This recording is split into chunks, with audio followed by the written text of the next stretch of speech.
I'm Peter Block for CVN, and this is a CVN special report from EuroPCR in Barcelona, Spain. With me from Barcelona directly is Dr. Vasilis Babalieros, who is one of my colleagues from Emory, who is in Barcelona. Vasilis, we're talking about the late-breaking clinical trials today, and I understand that there are 3 major trials that came out today, 1 a post-conditioning trial and 2 left main stenting trials. So let's start with the post-conditioning, Vasilis. Great, Peter. This was the first day of late-breaking trials. The post-conditioning study was a study that looked at a method which patients that had their first ST elevation MI that were taken to the cath lab within 12 hours and had TIMI 0 or 1 flow were randomized to either conventional therapy of stenting or a post-conditioning strategy which consisted of 4 30-second inflations with deflations in between. Vasilis, we have done a CVN piece on this in the past at ACC, and it sounded pretty much like black magic to me, but tell me what the outcomes are. They followed the patients up at 3 months with an MRI, and also clinically, the results were fairly interesting. It looks like the area at risk after the MI and the infarct size was 15 to 20% reduced by post-conditioning strategy.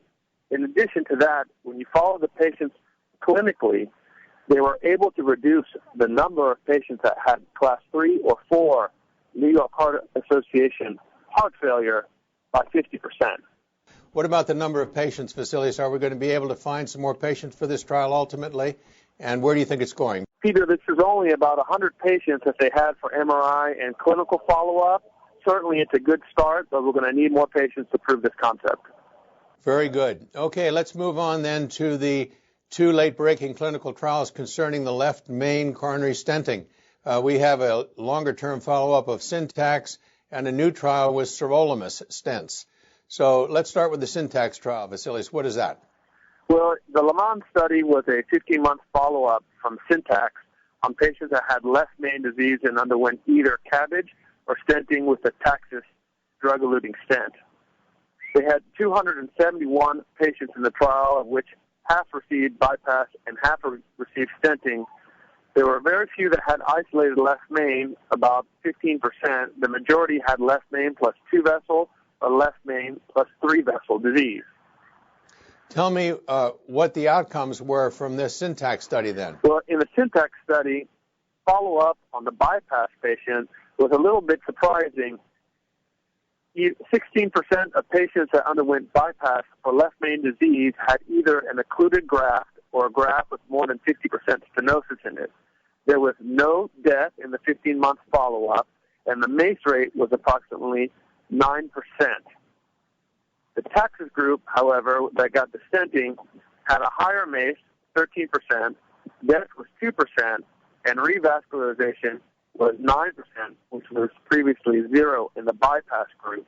The distinction here, Peter, was that if stenting involved the distal left main, that only 90% were free of restenosis at follow-up. If stenting involved only the ostium or the body of the left main, 98% were free of restenosis and free of a lot of these problems we described. So very much like the initial results of this study. So let's move quickly then to the second study, the sirolimus-eluting stent. Remember that Syntax involved the Taxus stent. So what about this second study, Vasilis? Peter, this was a group of 160 patients, half of which received the Cypher stent to the left main, and the other half that underwent bypass surgery.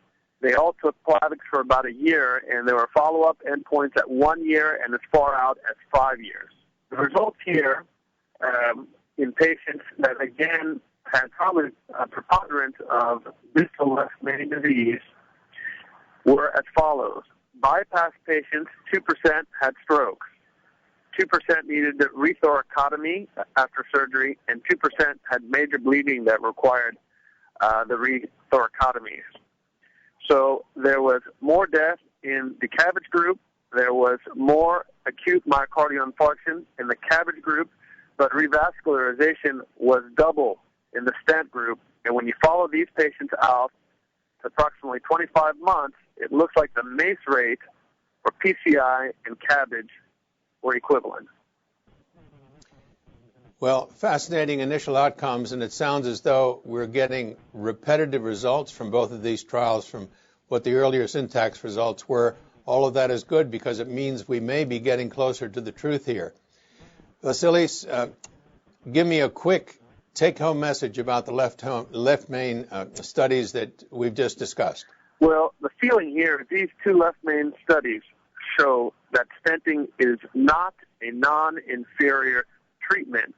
So, though it can be done, and probably for the ostium and the body of the left main is okay, it needs to be individualized per patient and is not yet ready for prime time. Sounds like a perfect take-home message. Thank you, Vasilis.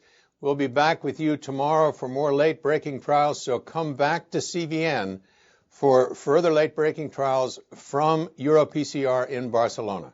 I'm Peter Block, signing off for CVN for today.